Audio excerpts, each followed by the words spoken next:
Bienvenidos. Siguen en el centro del debate las objeciones que presentó el gobierno del presidente Duque a la ley estatutaria de la JEP. Vamos directo al punto. Dos extremos, dos posturas políticas muy distintas. El ex candidato presidencial o candidato presidencial del Centro Democrático, Rafael Nieto. Bienvenido, doctor Nieto. Juan, muy buenas tardes. Y el senador del Polo Democrático, Wilson Arias. Posiciones muy distintas, opiniones divergentes. ¿Por qué están en desacuerdo manifiesto y abierto con las objeciones, senador?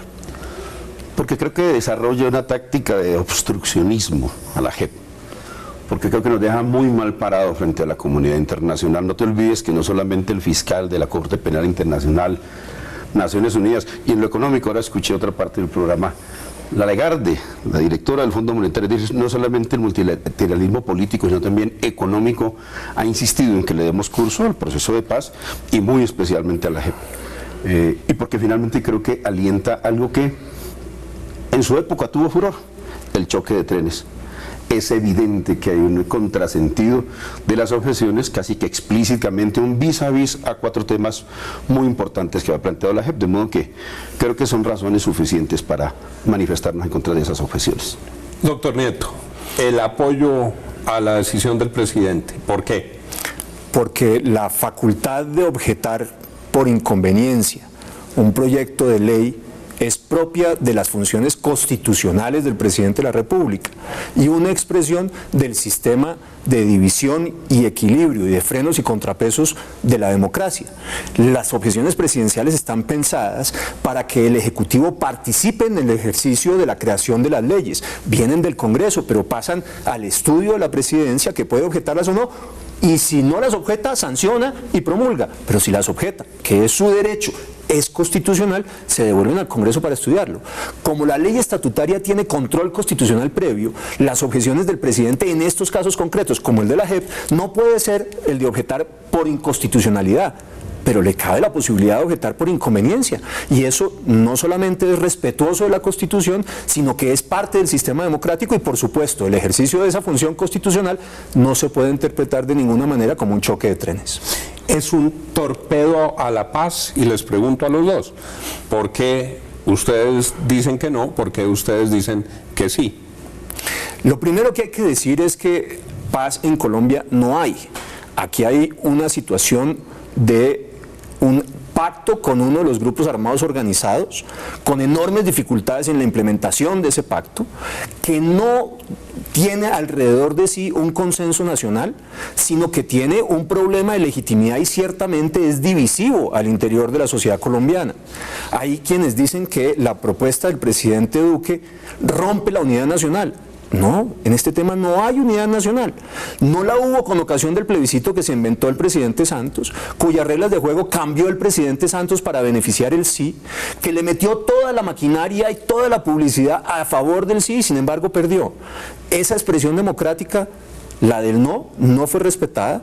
La gente del Polo pasó agachada y apoyó la posición del presidente, y de ahí en adelante no ha habido un consenso sobre este punto. El presidente Duque tenía una de dos posibilidades: o satisfacía las preocupaciones de quienes no eran sus electores y perdieron el plebiscito, o satisfacía su posición de campaña, que tenía un respaldo electoral, la gente votó por eso, y además a quienes ganaron el plebiscito. Eran las dos opciones. ¿Por qué es un torpedo a la paz?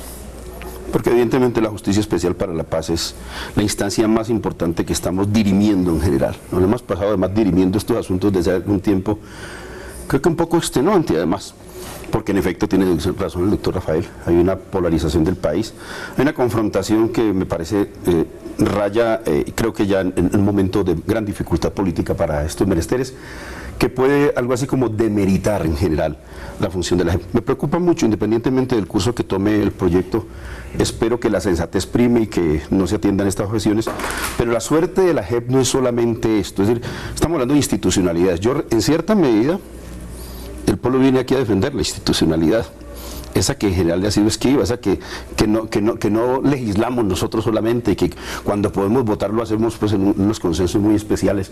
Nos han visto casi siempre votando en contra. Tú compartiste conmigo el Congreso de la República de nuestra conducta, pero en tratándose de este asunto creo que debería haber de verdad una unidad nacional. Pienso que no se está propiciando. Creo que mira lo que acaba de ocurrir. El sabotaje a la JEP a partir del señalamiento de que la JEP está algo así como arrodillada a Santrich en el tema de Bermeo.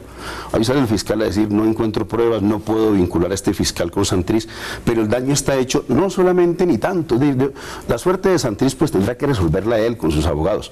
Pero me preocupa más ese ambiente enrarecido en relación con la JEP, que, insisto, desde luego que estamos reeditando choques de trenes, es casi que a la letra. No necesita uno leer entre líneas. Es explícita la manifestación del presidente contra lo que dijo la sentencia reciente de la Corte, en 4 puntos, además de todo el mundo lo está discutiendo. Y me disculpan, pero hay bastante cuestionamiento a propósito de que se pueda presentar como objeción de inconveniencia lo que realmente debió tramitarse como una objeción de constitucionalidad. Sobre esto, pues ya creo que en este escaso día se ha producido ya alguna literatura al respecto. Hay quienes inclusive señalan que como el gobierno ha tenido en general el control de legalidad, el gobierno de un Estado que se ha comprometido con un proceso de paz, ha tenido el control de conveniencia del proyecto, mal puede posteriormente presentar objeciones de conveniencia por esa razón. Y no son cualquier jurista lo que lo están diciendo. Entre otras cosas, el procurador concurre con una tesis muy similar. En sus propias palabras, el procurador está diciendo: hay choque de trenes manifiesto precisamente en ese hecho. ¿Qué va a pasar en el Congreso? Usted que es senador con su curul, ¿cómo está percibiendo el ambiente en el Congreso? ¿Tiene mayorías el gobierno? ¿Las está tratando de conformar? ¿Qué está pasando políticamente? En la Cámara muy probablemente no tiene mayorías. En el Senado podría confirmarlas, pero antes de entrar a la JEP me entero de una noticia de Darcy Quinn, con nombres propios funcionarios del gobierno ofreciendo mermelada en el Congreso de la República a fin de tener 2 propósitos. 1, mejores condiciones para el plan de desarrollo, y 2, este tema de la JEP. Es decir, el gobierno que había prometido no mermelizar, por inventarme un verbo maluco, el Congreso de la República, acude a él. Yo mermelizo, tú mermelizas, él mermeliza. Y ellos se dejan mermelizar. Y entonces tenemos una situación, es que la correlación de fuerzas no se va a adquirir por la vía del debate político, sino por la vía de mermelizarse, para utilizar nuestro verbo. Mermelización y ambiente en el Congreso, ¿cómo la percibe usted, doctor Nieto? ¿Cómo siente ese Congreso? Lo primero que hay que decir, Juan, es que en realidad donde hubo una ruptura de la institucionalidad fue primero al desconocer el plebiscito, al que se le habían cambiado las reglas de juego para favorecer el sí, después en el manoseo sistemático de la Constitución política, y finalmente en la ruptura del sistema de administración de justicia, creándole un órgano por fuera del sistema, que es la JEP, primero. Segundo, lo que hay que decir también es que la deslegitimación de la JEP no viene de los ataques externos, sino de su propia conducta. Acusaciones del anterior secretario ejecutivo contra la presidencia de la institución, Néstor Raúl Correa, contra la presidencia de la JEP. Acusaciones de clientelismo y burocracia, $100 millones de presupuesto anual y apenas 5 procesos que ni siquiera es que se hayan concretado, sino que apenas están avanzando. Ahora acusaciones de corrupción. Tiene todos los males del sistema de administración de justicia colombianos en una institución que acaba de nacer a un costo altísimo, contratistas parientes de la presidente de la jurisdicción. Es decir, aquí lo que tenemos es realmente una institución que está dedicada ella solita a desprestigiarse, para no hablar de hechos que son realmente asombrosos. Al menos 3 de los defensores de Santrich tienen contratos en la Jurisdicción Especial para la Paz. Me han incluso sostenido que esos contratos son para la defensa de Santrich, es decir, la misma jurisdicción le pagaría la defensa a quienes están investigando. Eso francamente me parece que no tiene ningún sentido. De manera que la tarea del desprestigio de la JEP no viene de quienes estamos señalando sus defectos, sino de los defectos que está teniendo esa jurisdicción. Después habría que decir lo siguiente: este es un debate claramente político, y tendrá que decidirse políticamente, y aquí no es el gobierno el que tenga que construir las mayorías. Los que defienden El rechazo a las objeciones son los que tienen que construir la mayoría absoluta de la mitad más uno de los miembros para rechazar esas objeciones. Y esas objeciones son claramente políticas, no constitucionales. Hay una evaluación del presidente de la República sobre la conveniencia o inconveniencia sobre las normas y sobre eso produce su opinión en relación con las objeciones. Veo que quiere una réplica, senador. Una amable réplica en el siguiente sentido. No, pues es decir, quien quiera ganar tiene que conformar las mayorías. Yo no estoy discutiendo eso. Lo que discuto es el método y los dichos, porque ha resultado bastante inconsecuente el gobierno con los dichos de campaña electoral y no solamente esto orden. No hago un listado. Me quedo en el fracking, por ejemplo, claramente, los recursos que le estoy mintiendo. Pero en esta materia... yo recomendaría que en general reconociéramos que esta institucionalidad surge en una sociedad concreta como la colombiana, en la cual, es verdad, desde las élites hasta capas, inclusive populares, están tocadas de hechos de corrupción. En ese sentido, creo que esto es un hecho muy lamentable que nos propone un debate ético muy profundo. Deberíamos revisarnos todos de manera muy seria sobre este punto.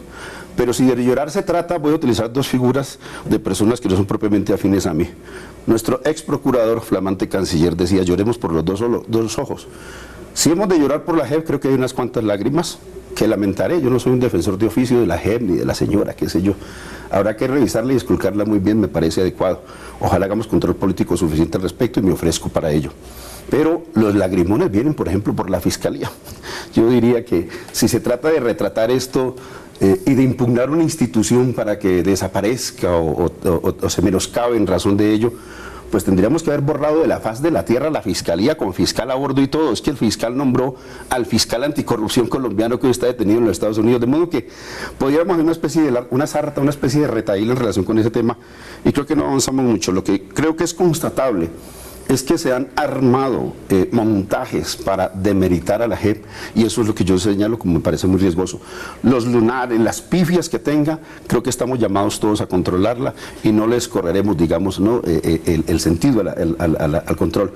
Pero mi invitación, fíjese usted, sí es a que defendamos esa institucionalidad y también, porque lo voy a señalar como lo siento, creo que ese equilibrio de poder es tan frágil de las ramas del poder público, tú lo sabes, en un estado presidencialista como el nuestro. Mire, estamos haciendo uso de un instrumento por esencia presidencialista, la objeción, en este caso tan mal traída en mi criterio.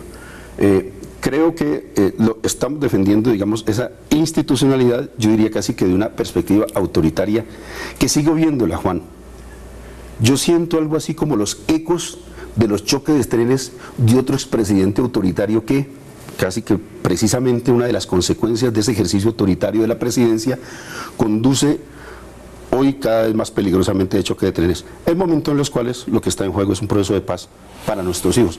Y de acuerdo, esto no es una paz, ni es una paz perfecta. Sabe que yo coincido con quienes han dicho que esto es una paz muy chiquita. Yo tengo grandes críticas al proceso de La Habana, pero no puedo por mezquindad, digamos, renegar de lo que la sociedad ha venido construyendo. Creo que deberíamos todos intentar fortalecerlo. Aquí en el punto el tiempo vuela. Me pedía la palabra para que podamos cerrar el programa. Muy rápidamente, a mí no deja de parecerme paradójico este ejercicio de defensa de la institucionalidad, cuando lo que rompió la institucionalidad fue precisamente la JEP, y ahí todo el mundo pasó agachado. La JEP es un absceso en el sistema de administración de justicia de Colombia y le rompió el espinazo a la rama judicial. Eso está bastante claro en el sistema de elección de los jueces, en la designación, en la ausencia de controles, etcétera, etcétera, etcétera. Primero. Segundo, yo creo que hay que recordar, volver a recordar, que no se puede decir que aquí hay un proceso autoritario cuando un presidente cumple una función estrictamente constitucional, que es la posibilidad de objetar, con una doble legitimidad: la legitimidad que le da el triunfo del no en el plebiscito, por un lado, y la legitimidad que tiene que en su propuesta de campaña él dijo que había que hacerle unas modificaciones a la JEP, y eso tuvo un respaldo popular. Mal puede decirse de eso, que es claramente de origen democrático y que le da legitimidad, que es un proceso autoritario. Y yo agregaría, autoritario fue el presidente Santos, cuando terminó objetando un acto constitucional ya aprobado en el Congreso de la República, porque el resultado final de la conciliación no le gustó, que fue lo que sí ocurrió con ocasión de la última reforma de la justicia fallida. Y ahí todo el mundo pasó agachado. Aquí no estamos en ese ejercicio de ruptura y de invento de unas nuevas facultades que no tiene el presidente. Estamos ejerciendo una facultad presidencial con pleno respeto de la institucionalidad. Se nos ha agotado el tiempo. 15 segundos. No, se trata de unos acuerdos rubricados por el Estado colombiano que no por un solo gobierno. Los acuerdos segundos, con las nos vamos a pasar. los acuerdos con las FARC no son acuerdos de Estado, son acuerdos de gobierno. Lo que termina siendo Fueron de Estado rubricados, es la presentados a la reforma comunidad constitucional que lo internacional. lleva a la Constitución. Pues claro Hay que que tener sí. cuidado. Pretender que un presidente, cuando Es la firma un acuerdo consecuencia con una de un guerrilla, acuerdo está haciendo que un fue acuerdo llevado de al rango Estado, constitucional y no que se parte corresponde integrado además al en rango de estricto derecho a lo constitucionalidad. que es. Gracias, Este Rafael. es nuestro Gracias, Wilson. abrebocas frente a lo que va a ocurrir en el Congreso. Nuestro compromiso es que puedan ustedes escuchar así, puntualmente, al punto, las dos posiciones que van a estar liderando esta deliberación, este debate. Sigan con Red Más Noticias y recuerden, conocer las noticias es bueno, entenderlas es mejor. Feliz noche para todos. Muchas gracias a nuestros invitados. Muchas gracias, Juan. Igual, Muchas gracias, Rafael, Wilson. gracias. Muchas gracias.